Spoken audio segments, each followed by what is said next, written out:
Oi, oi, sejam bem-vindos a mais um Clube do Livro, onde a gente está, né, sei lá, no nosso sétimo encontro, talvez, não sei. Só sei que hoje nós vamos falar sobre uma carta, que vocês já devem ter visto aí no título do encontro, que é a carta número 5 do tarô, Arcanos Maiores, que é a carta do Papa. Em alguns baralhos, como esse, é a carta do Hierofante. Certo? Aqui, como é o baralho da bruxa moderna, vem uma mulher. É um baralho feminista, então vem uma personagem feminina. Mas é o hierofante no tarot tradicional ou papa. Tá? E vamos lá para o nosso capítulo para conversar sobre o papa. Lembrando que nós temos um grupo do Telegram. O link está aqui na descrição do vídeo. Ou se você quiser botar um comentário pedindo o link, também pode colocar, que eu mando, né, o link para você participar do nosso grupo do Telegram. E também estamos com um curso de tarô, onde você vai poder aprender mais sobre as cartas, você vai aprofundar, trocar leituras com as pessoas, tá bem legal o curso nos domínios do tarô. É um curso meio presencial, meio online, né? Algumas pessoas que puderem estar presencialmente vão poder estar, e outras que puderem estar online também vão poder. Então, é um curso que abraça todo mundo, todas as possibilidades.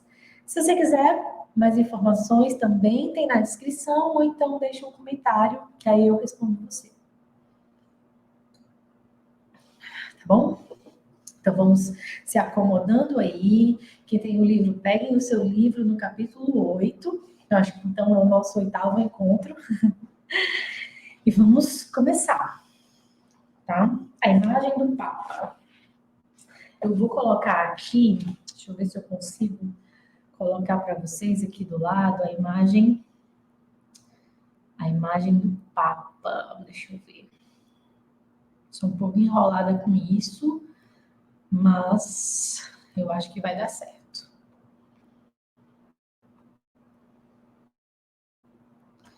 Será que vocês conseguem ver?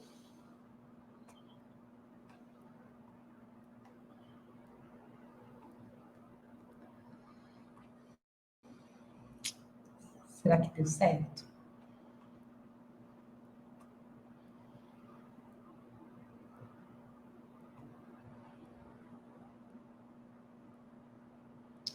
Isso mesmo, peraí.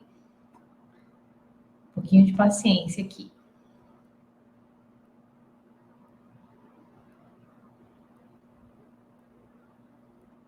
Será que foi?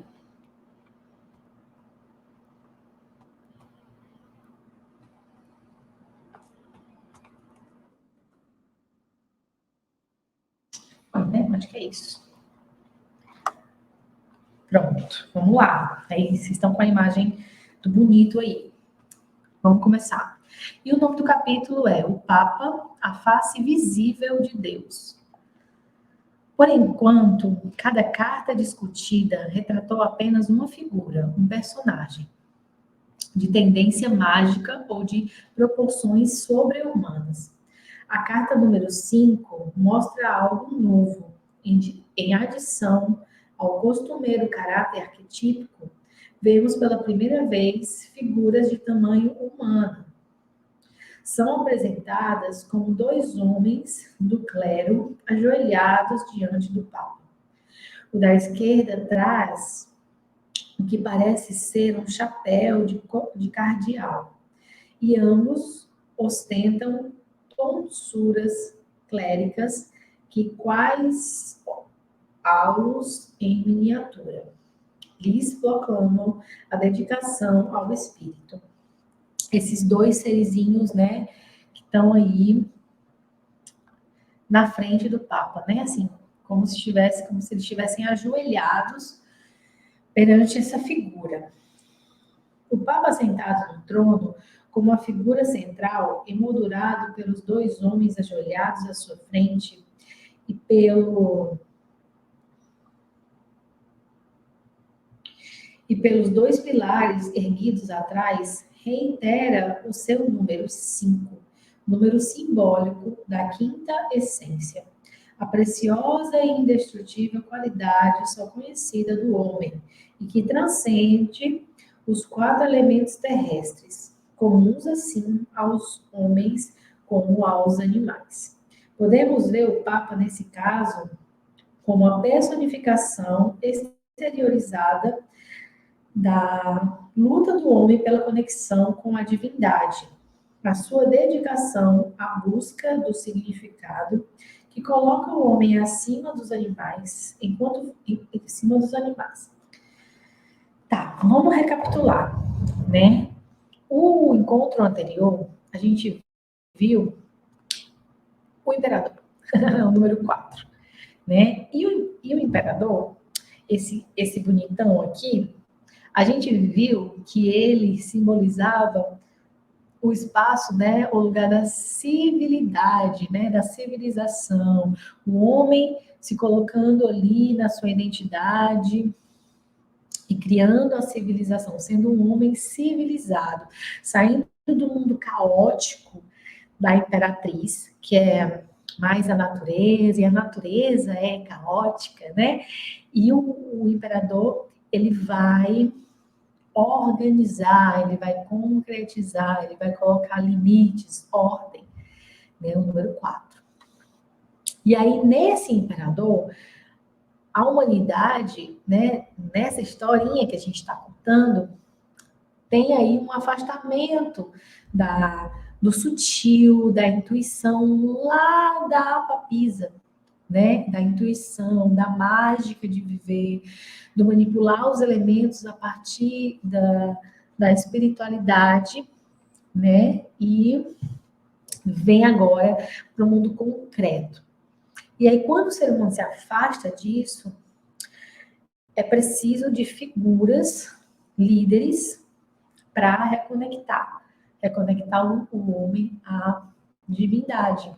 E aí aparece a figura do Papa, né, que seria essa figura arquetípica que auxilia a humanidade, assim, auxilia nós a nos reconectarmos com a divindade, né, perdendo aí essa conexão mais afinada com a divindade lá da papisa, né, do segredo do feminino, da intuição, né, e aí se perde um pouquinho. E aí vem aí um líder para ajudar-nos a fazer essa reconexão, certo? Enquanto Freud via nessa tendência religiosa simples sublimação da libido sexual, Jung via no impulso do homem para o significado transcendente um instinto sui generis da psique humana, como uma predisposição inata da espécie humana, força criativa, mas coativa até do que o anseio da procriação física. A semelhança do instinto sexual, o impulso religioso visa a unir os opostos. Como símbolo da unificação, o Papa, com sua barba e suas vestes odeantes, é andrógino. Une em sua pessoa tanto os elementos masculinos quanto os femininos. O Papa é uma figura poderosa, não só simbolicamente, mas também no mundo da realidade. Como o mago liga o mundo interno ao externo, porém, de maneira mais consciente e mais franca. Pode-se dizer que a função do Papa consiste em tornar acessível ao homem o mundo transcendental, até aqui alcançado apenas pela intuição. Ele foi chamado a face visível de Deus, por ser adotado do maná do mesmo Senhor. Né? Então, ela já começa falando, né, da diferença que Freud dava para esse desejo da humanidade com relação às religiões, né? ela coloca assim, que Freud via nessa tendência religiosa da humanidade uma simples sublimação da libido sexual. Já Jung fala diferente, fala que é uma condição inata, né? Uma condição, uma predisposição inata da espécie humana, né? Faz parte da espécie humana querer esse religare, né? Religião vem de religare, religar aí a divindade, ao espiritual, né? Ao divino. Então, o Jung falava que isso era uma condição inata dos seres humanos. Certo? À medida que nos tornamos cada vez mais conscientes de nossos poderes internos para o homem, para o bem e para o mal, as projeções exageradas com as quais vestimos os nossos amigos e inimigos aos poucos desaparecem.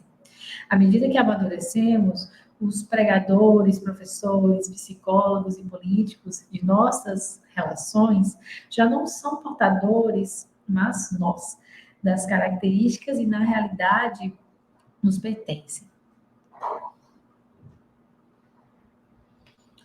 No fim, elas e nós assumem proporções mais humanas. Mas essa é uma trilha muito, muito comprida. Não só historicamente, como também em nosso próprio desenvolvimento pessoal. A consciência humana, a própria humanidade é jovem e fraca. Precisamos de detentores de projeções fortes e dignos de confiança, a fim de nos tornarmos concisos das muitas forças que operam dentro da nossa psique humana. Um portador ideal da nossa fé e das nossas aspirações é o Papa, que é retratado, ou é o Papa aqui retratado. Em constante com as duas figuras insignificantes diante dele, parece ter um tamanho sobre-humano. E com toda razão, uma vez que é representante de Deus na Terra. Né? Vamos lá. Na historinha, né? Na historinha da trajetória do louco, da jornada do louco. A gente veio lá. Deixa eu botar aqui. Lá no louco. Esse ser, né? Que é a própria essência, o próprio espírito que vem aí experienciar, aprender, adquirir virtudes na matéria. Encontra aí o princípio masculino, o mago, para aprender a lidar com os elementos. Encontra aí, opa, não tem a papisa aqui, infelizmente. Encontra a papisa para criar essa ligação com o instinto, com o princípio feminino. Nasce a partir da mãe, que traz ele, né, no ventre e traz ele à vida. Encontra a sua identidade, vai para o mundo com o pai, o imperador. E agora, com a identidade formada, esse ser precisa de líderes diferentes do pai, né? De pessoas para o orientar. Né? O Papa, ele pode representar, sim, um líder religioso, mas também ele pode representar alguém, né, de um autoconhecimento em alguma coisa, em algum determinado assunto. Um professor, um líder, um mestre, um guru, né, uma pessoa que está acima, onde os outros, e aqui falando o nosso personagem louco, vai pedir conselhos, vai se aconselhar, vai ali pedir ajuda, vai se inspirar nesses líderes. Então, aqui como fala, né, que a humanidade é jovem e fraca, precisa dessas pessoas, dessas personas que manifestam o arquétipo do Papa para sermos orientadas.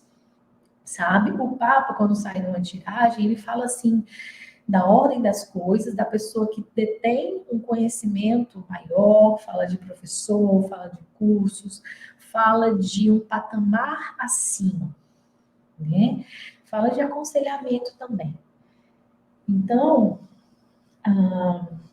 por isso que na imagem ele está acima das duas pessoinhas que estão ali pedindo o aconselhamento para ele, né? Porque ele está ali num lugar de superioridade, certo? Espero que vocês estejam acompanhando.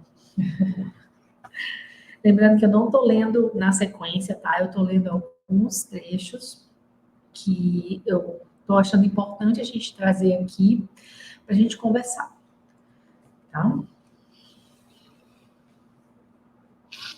O Papa lhes oferece a sabedoria de um sistema de valores coletivos para apoiá-las e guiá-las ao longo do caminho, né?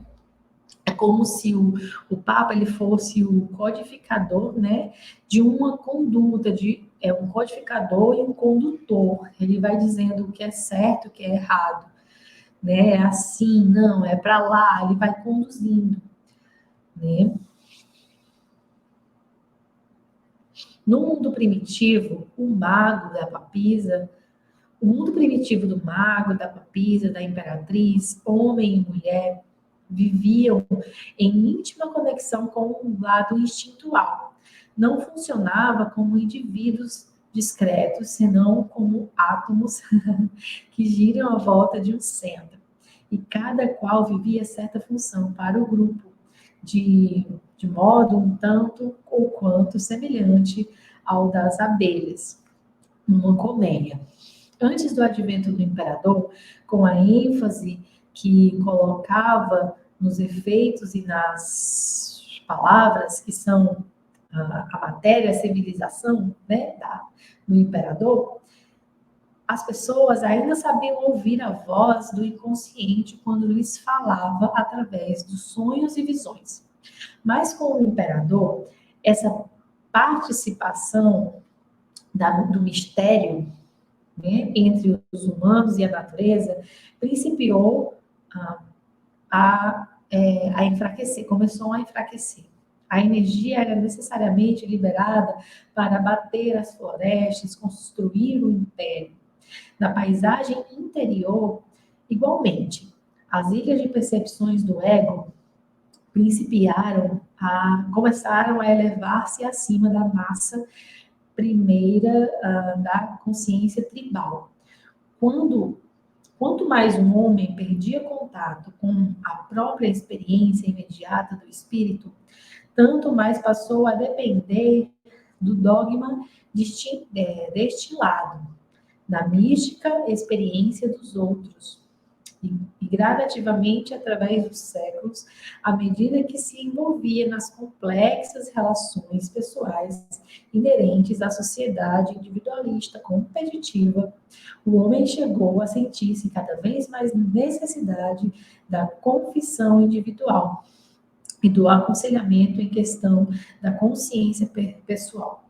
Dessas necessidades surgiu e cresceu a Igreja, que tem o Papa como chefe titular, como porta-voz de Deus, e o âmbito final de todas as questões morais e também todas as questões morais. É também ele quem determina a autenticidade final de toda experiência mística. Aqui vem o que eu falei antes, né? No mundo primitivo, do mago, da papisa, da imperatriz, o próprio ser, ele já estava ligado ao divino, né? Não precisava de um intermediário. A partir do imperador, onde as coisas ficaram mais individualistas, onde o homem começou a se apegar à matéria, a pegar as suas coisas, a desmatar, matar animais, né? Se desconectar da vida natural, do mundo, da divindade, do místico, do mistério, passou-se a ter a necessidade de um aconselhamento, de um condutor. E aí surgiram as igrejas, né?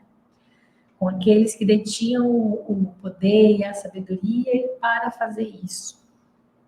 Né? Por isso, quando Jung fala de que a necessidade de uma religião é, sim, inerente à espécie humana, no meu ponto de vista, isso é muito verídico, né? Isso é muito assertivo quando ele fala isso.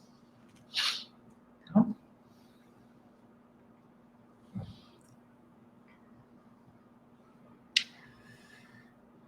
a mão direita, aí vocês vão poder observar a imagem, tá?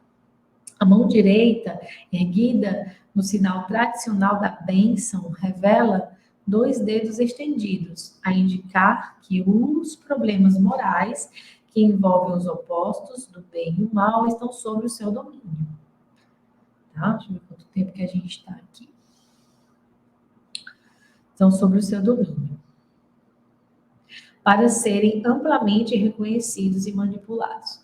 O polegar e 2 dedos restantes que ele mantém escondidos podem significar que a Trindade é um mistério sagrado que não deve ser examinado cientificamente, senão emocionalmente. O Papa segura a chave desse mistério sagrado, escondido na palma da sua mão. Vocês podem ver também, eu não sei se tem aí, mas nessa figura aqui, nos pés dele, né, tem a chave, né, como se essa pessoa fosse detentora da chave dos segredos, né, dos mistérios.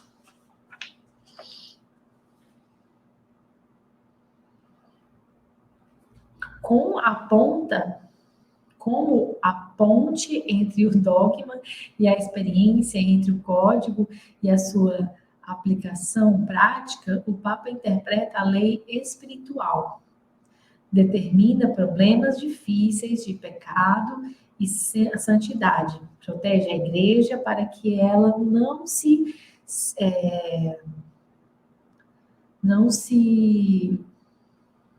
cinda em seitas individuais. Ao mesmo tempo, no entanto, emenda a lei quanto necessária para ajustar as circunstâncias individuais que lhe pareçam excepcionais. A diferença do Papa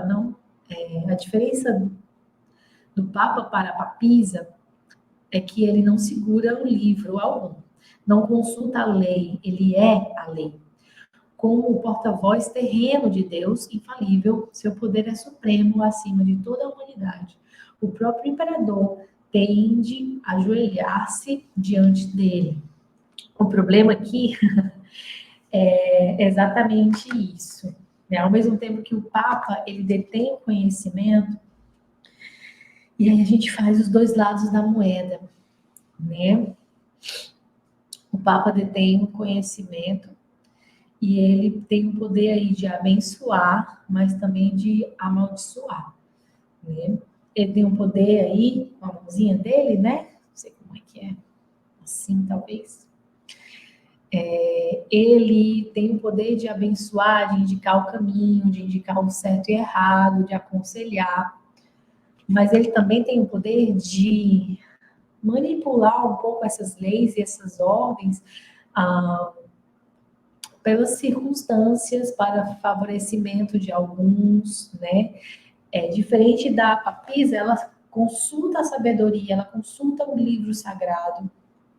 O Papa não, ele é o próprio sábio, ele não precisa de livro, né? E aí está o perigo, porque muitas vezes quando a gente acredita que sabe demais, a gente vê a rasteira, né? O ego sobrepondo a esse poder, né? Quantos líderes religiosos a gente não vê nessa manipulação, nesse lugar aí de achar que sabe demais e condenando né? E criando separação, e criando intolerância, né? Então, o Papa também tem o poder, esses líderes também têm o poder de amaldiçoar, né? E, infelizmente, a gente tem que falar do lado negativo dessa figura também, que é exatamente essa moral concreta, e ele dita o que tem que ser certo e errado, e aí todo mundo vai nesse lugar e aí fica alienado, né? Essa figura pode sim ser aí o detentor da alienação. E aí tem aqui mais na frente, que eu vou até adiantar, porque eu falei isso, uma comparação do Papa com a figura do diabo, né? Olha a imagem que ela coloca, né? A mão do Papa, mas fazendo aí o chifre, né? Um chifrezinho na sombra, e pela sombra, a imagem, fazendo como se fosse o símbolo demoníaco, né? Deixa eu ver se consigo mostrar mais perto. Então, parece até um rosto na sombra, que aí dá a entender que é a figura do diabo que a gente vai estudar mais lá na frente. Deixa eu ver se eu acho onde ela fala sobre isso.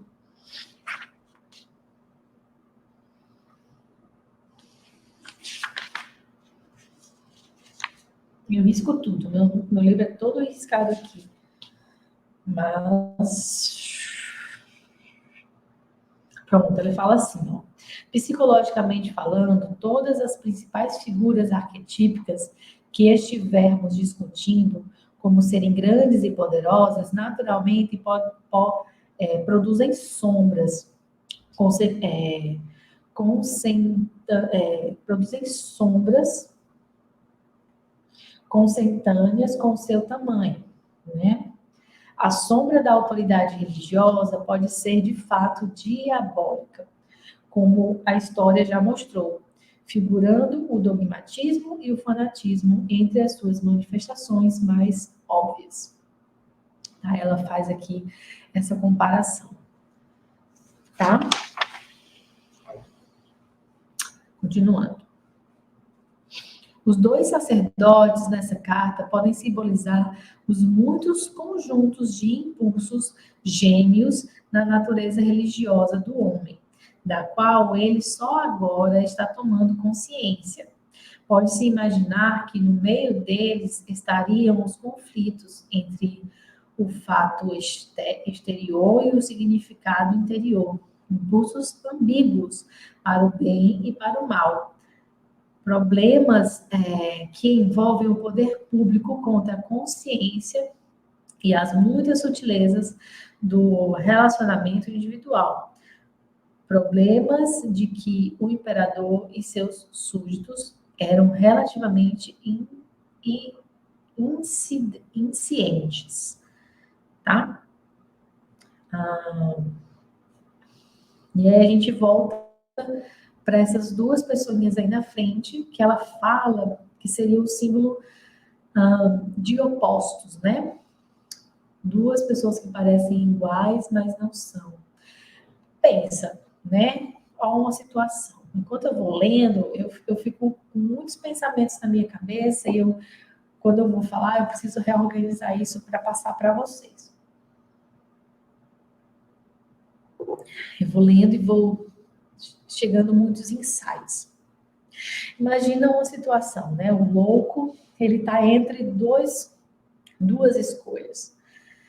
E ele vai pedir aconselhamento para o Papa, né? Ele está entre a direita e a esquerda, e é o Papa que vai dizer para ele o que nessa sociedade agora organizada e civilizada, tendo leis, ordem e tudo mais, o que seria o certo e errado. E aí o Papa ele vai direcionar. Tá? Então, não seria mais o que é certo e errado do ser, mas é do ser que precisa se encaixar numa sociedade, numa estrutura, numa forma e numa estrutura, né? E esse louco, ele vai ser guiado por esse mestre, né? Então, em determinados momentos da nossa vida, é importante ter pessoas que nos abram os olhos, nos abram a consciência para os lugares, né? Que muitas vezes a gente fica perdido no que é certo e errado, no que fazer, no que não fazer. Se a gente for seguir os nossos instintos, a gente acaba criando tumulto. E o Papa, ele é essa figura. É o professor, é o sábio, é o mestre que vai fazer esse trabalho, né? Então, é muito importante esse arquétipo, apesar dele também ser problemático muitas vezes, né? Mas o tarot é incrível, então, na própria jornada do louco, a gente vê se quebrando, né? Essa necessidade de alguém para aconselhar e voltando-se para dentro, porque é aqui dentro que temos a, a nossa consciência e a nossa verdade de qual caminho seguir. Né? O tarô, ele mostra. É fato que, se é necessário essa figura, mas em algum determinado momento ela se transforma em outra coisa. E aí vem o arcano do eremita. Olha como é genial. Muito genial. Tá? Ver o que mais que eu posso compartilhar com vocês. Esse aqui eu já falei. Pronto, aqui é importante. O Papa é uma figura do Logos.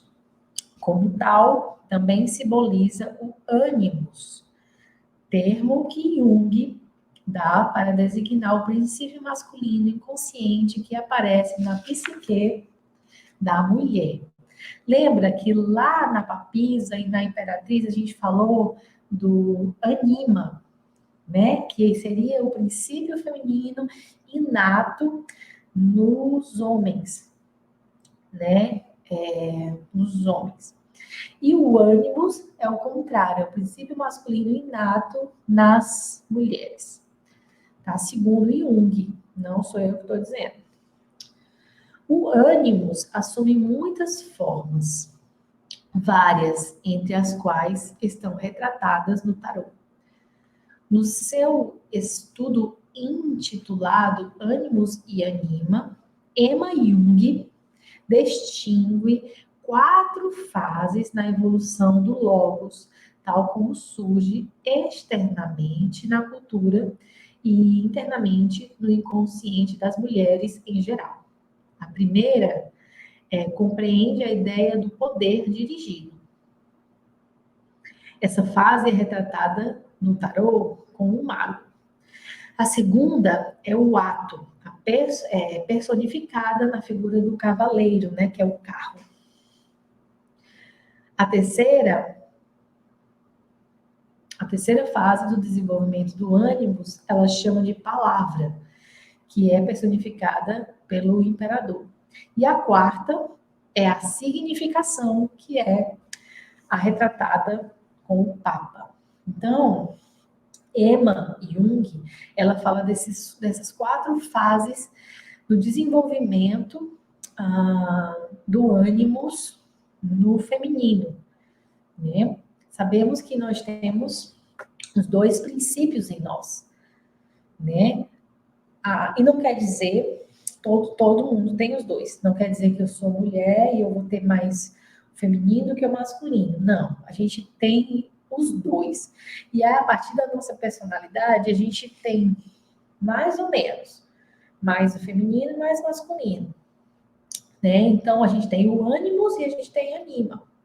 Só que aqui ela coloca que as mulheres têm mais anima e os homens têm mais ânimos, né? E aí precisa se equilibrar isso. E aí vem o desenvolvimento da energia oposta. Aqui nós temos, né, preponderante. E aí ela coloca que tem as 4 fases do ânimos nas figuras femininas, né? que é o poder dirigido, o ato, a palavra e a significação. E aí ela faz e ela liga, né, faz aí a ligação com os arcanos do tarô. Que o poder dirigido seria o mago, o ato seria o carro, a palavra seria o imperador e a significação seria o papa. Tá?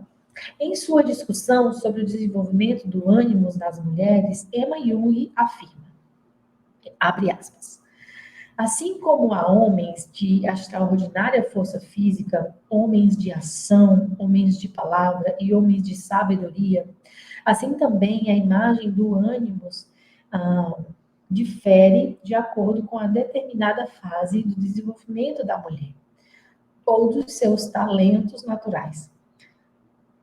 Fecha aspas. E ela assinala que o problema especial da mulher nos dias atuais é chegar a um acordo com o ânimos da significação. Em primeiro lugar, diz Emma, ela raras vezes encontra satisfação na religião estabelecida. Mormente se faz protestante. Protestando contra essa religião, né? A igreja que outrora, em grande parte, satisfazia as suas necessidades espirituais e intelectuais, já não lhe oferece a mesma satisfação. Antigamente, o ânimos, junto com os seus problemas associados, podia ser transferido para o além. E enquanto a espiritualidade pudesse ser assim expressa de maneira convincente, nas formas geralmente válidas da religião, não se desenvolvia conflito algum. O que ela está querendo dizer aqui, né, é que tem um embate, tem uma dificuldade do feminino de trabalhar esse ânimo da significação, porque é patriarcado, né? A sociedade foi moldada, né? E esses lugares de religiosidade, esses lugares de forma e estrutura da religião, tende a massacrar um pouco a energia do feminino. Então, tem aí um embate, né? Um desejo de fazer essa modificação,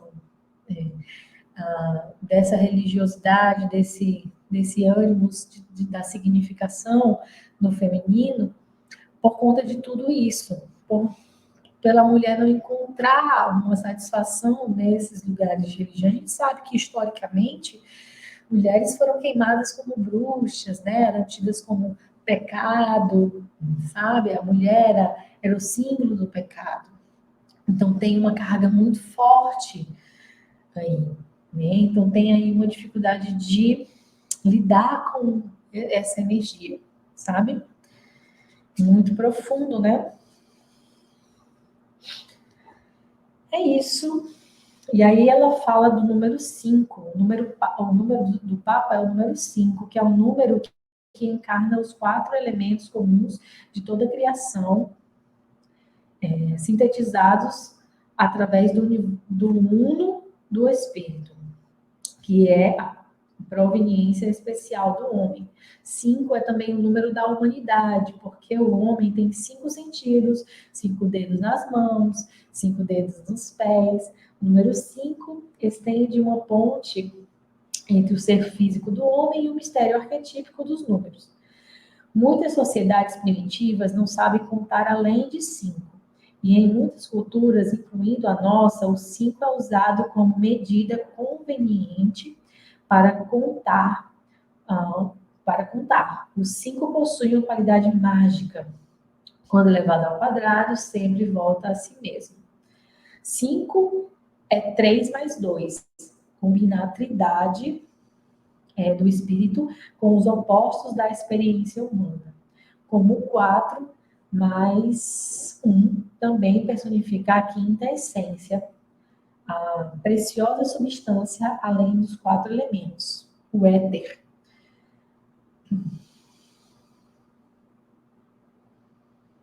Já se sabe que os 4 primeiros números representam os princípios da realidade, ao passo que o número 5 simboliza a realidade final.